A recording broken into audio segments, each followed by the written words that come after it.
I heard my son laugh from the backyard before I heard silence in the house. The cake timer dinged in the kitchen, balloons swayed in the afternoon breeze, and my phone buzzed with the last minute, on our way a text. I had set everything up earlier that morning, the paper crowns, the little pirate hats, the playlist of the songs he loves.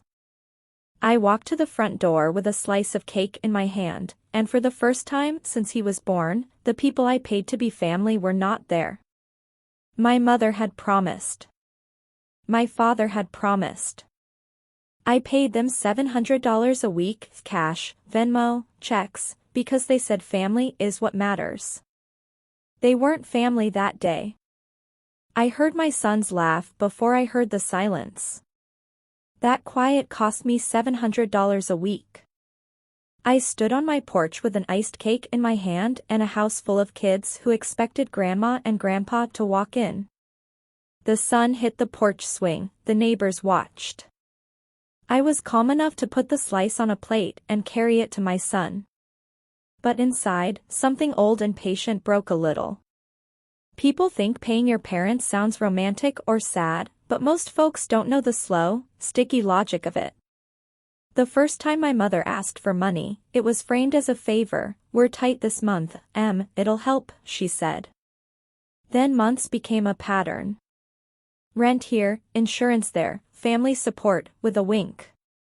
It was never a one-time thing. It became a weekly rhythm, $700. They called it helping the household. I called it buying peace. I believed the trade. I gave them money, they gave me presents, advice, babysitting, the small unpaid exchanges that make family life bearable for a single mom in a small town. I lived in Columbus, Ohio then, a quiet block of bungalows where everyone pretended nothing dramatic happened behind closed doors. I keep receipts. I have texts. I have Venmo notes that read "family support," and checks with their handwriting on the memo line. I paid with the same steady hand I put my son to bed with. I thought the money bound us. I thought it was temporary. But promises, when paid for, can sometimes be erased like chalk in the rain. My parents were small-town people with big opinions. There were rules in our house: no clock watching at table, never discuss money at dinner, and always behave like the neighbors don't see you when you are angry. When my son was born, those rules made things simple at first. My mother would hold him, sneeze into his blanket, tell me I was doing a good job. But when I stopped trusting my ex and needed help, those rules turned into a contract. "If you want us in your life, you'll keep us supported," my mother said once, half joking, half serious. I laughed then. I wish I had listened to the silence under those words. There were small humiliations that became normal, a whispered, "You don't really need to work that late, do you?" at a family dinner, a cold, "You should be grateful," when I asked for help with daycare, a pointed glance at my wardrobe that always left me shrinking a little more. My father, with his quiet words, would remind me how family takes care of family, and I, exhausted and hopeful, took out my phone and sent the transfer. You build a life on poor choices when you're trying to buy safety for your child. The last time I asked them to be at my son's school recital, my mother texted, "We can't, big thing at church." I believed her. I shouldn't have. The morning of my son's 8th birthday, I woke early and made everything. I iced the cake until it shone, wrapped presents with extra care, and called the baker to confirm the pirate figurine wouldn't melt in the sun. My mother texted, "We'll come after lunch." "Don't worry, Em." My father sent a thumbs-up emoji.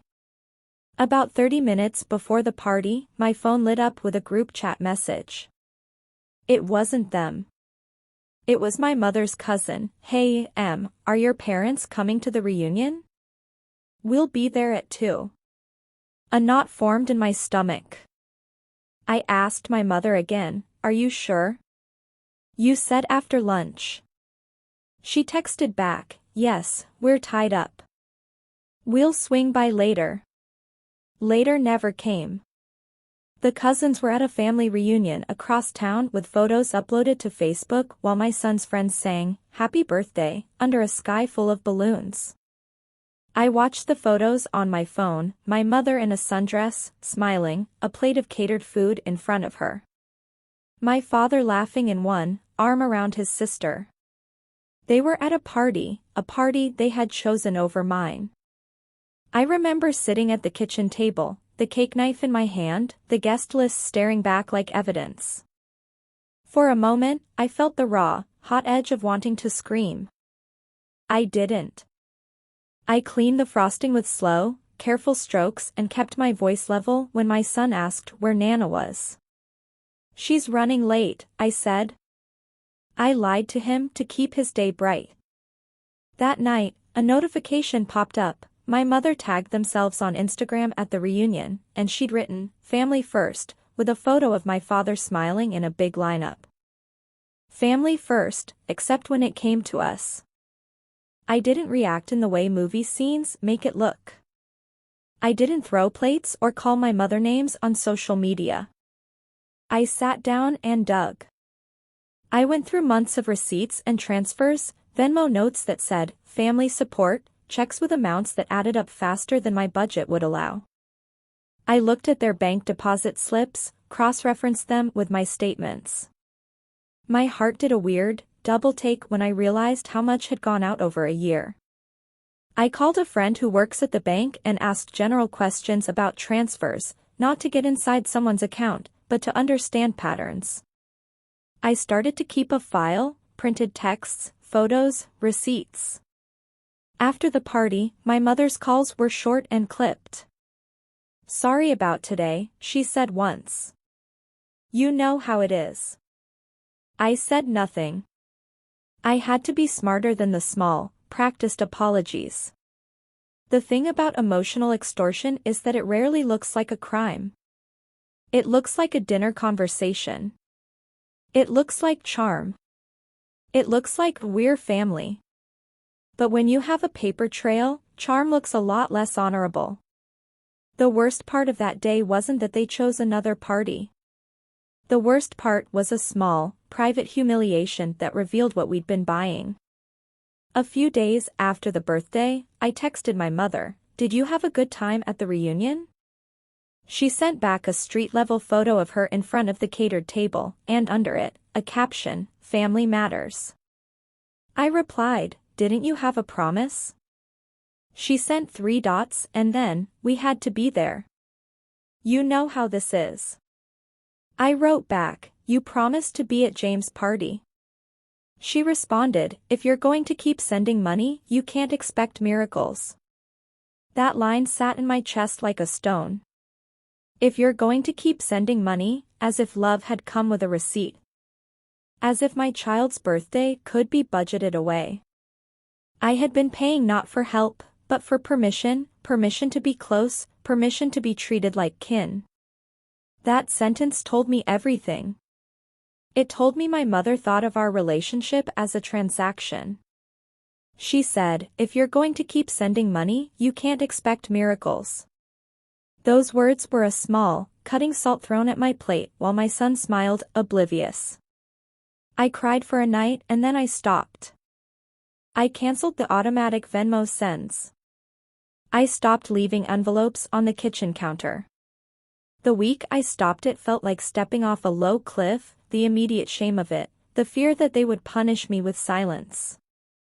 They called. My mother left a voicemail that said, "Emma, what's wrong? You're being reckless." I didn't return the call. Instead, I printed everything. I lined up texts, receipts, photos.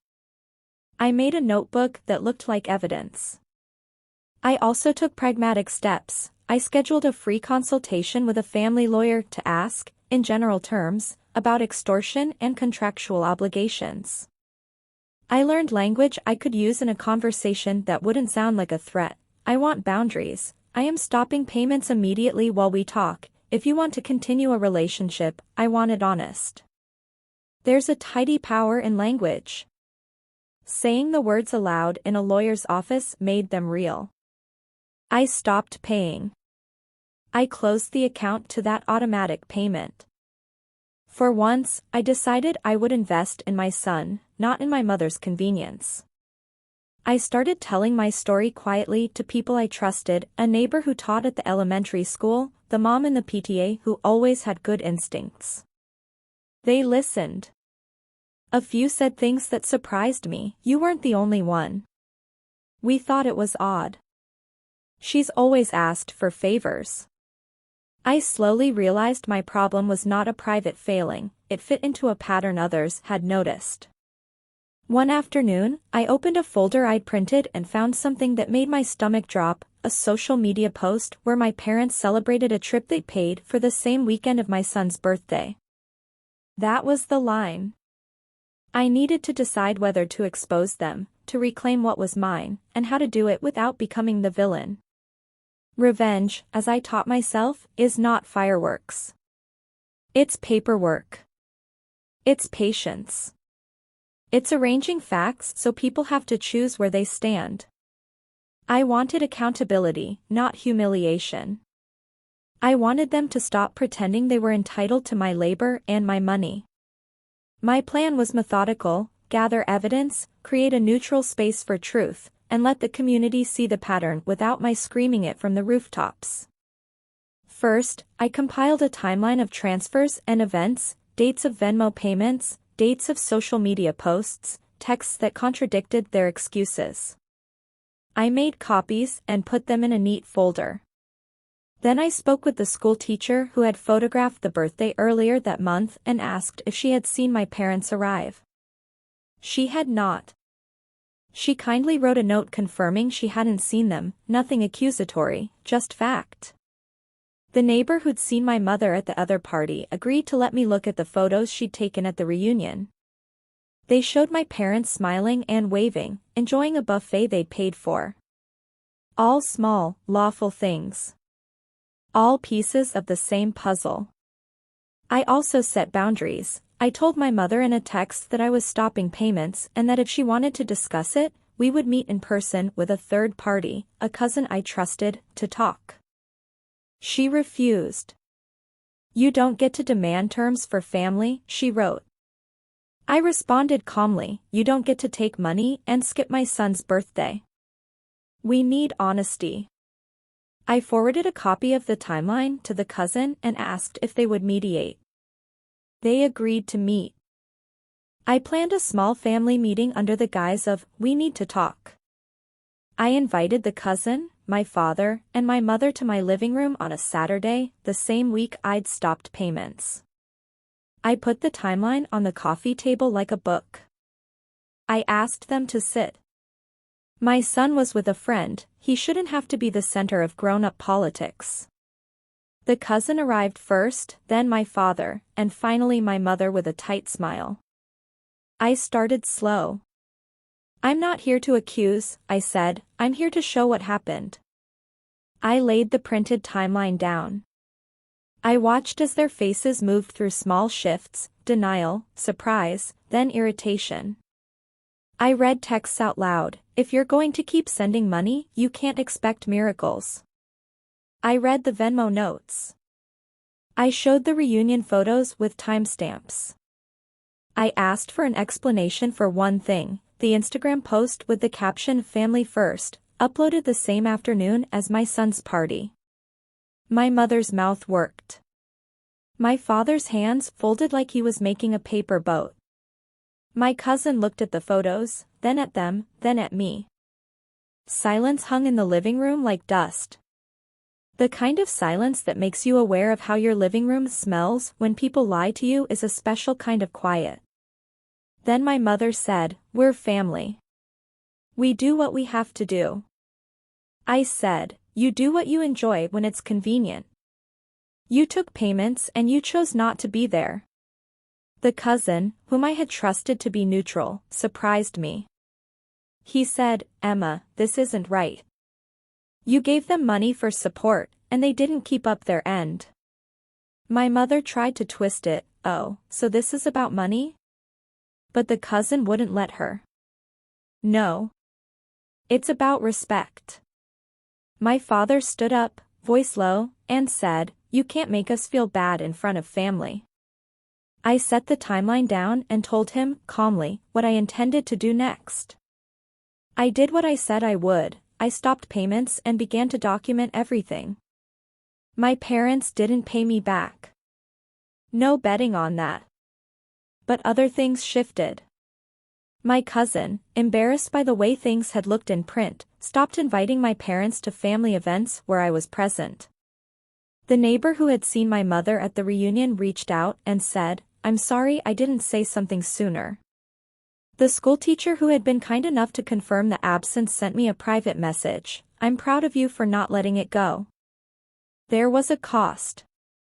My son felt the tremor of family tension. It's impossible to make a clean break with people who raised you and expect no tremors.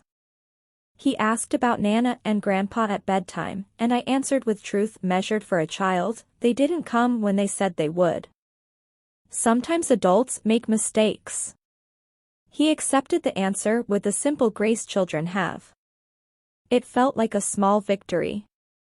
I filed a claim in small claims court for a portion of the money. It was not about the money as much as it was about establishing a record. A judge listens, gossip does not. I brought the timeline and the receipts. In court, the language is calm and efficient, it strips drama down to facts. The judge asked questions and read the Venmo notes out loud. My parents had no answer beyond, we were going through a rough time. The judge suggested mediation. They agreed quickly. Mediation was quiet, controlled, and uncomfortable in a way that makes you feel steady afterward. The mediator asked what I wanted. I said, "I want acknowledgement. I want a plan that prevents this from happening again. I want our money kept separate from love." The agreement wasn't dramatic, a repayment plan my parents signed slowly, and a written boundary that they would not demand weekly family support as a condition of their presence. I learned to set the thermostat on my relationships. People in town noticed the change because I stopped emptying my pockets and started attending PTA meetings sober and present. My mother called less and texted more. She would sometimes send a recipe card or a picture of a sunset, and sometimes she would not reach out at all. That absence was part of the price for insisting on dignity. But the thing I had hoped for, honesty, arrived in small ways. Once, my mother showed up at a school event without asking for money first, and she sat beside my son and clapped loudly. She didn't demand photobombing or recognition. She simply was present. That day I realized that boundaries can invite different, better behavior. I stopped asking for what I feared I'd never get. I stopped pleading and started building a life where my son deserved steady things, like a mother who doesn't barter love. If you asked me what the revenge was, I would say it was simple. I stopped paying for the illusion of family. I replaced panic with paperwork and entitlement with boundaries. That's not a dramatic Hollywood revenge, but it is one that keeps you intact. My son learned an important lesson that day, that parents sometimes fail, and that forgiveness is a choice, not a duty. He learned that truth can be quiet and firm. He learned that boundaries are protection, not punishment. If this hits home for you, if you've ever felt like you were buying people's love, tell me where you're watching from in the comments. I read them. If you're new here and you want more stories where ordinary people claim back their dignity, hit subscribe so you don't miss the next one. Your support helps me keep telling these stories, and it helps others know they're not alone. And if you've ever had a family cross a line, share one small rule you set to protect yourself. It might help someone watching who's too scared to speak up. Moral: you can't legislate feelings, but you can demand honesty. You can stop paying for attention and start teaching the people around you what you will accept. Protection for your child sometimes means protecting yourself first. When you set a boundary, you don't destroy family, you invite the ones who will respect you to stay. A few small, human scenes to close. The day my son asked if Nana would come to his school play next month, I told him, she's welcome if she shows up on time. He smiled and said, I'll save her a seat. That line was the most tender revenge of all, hope without need.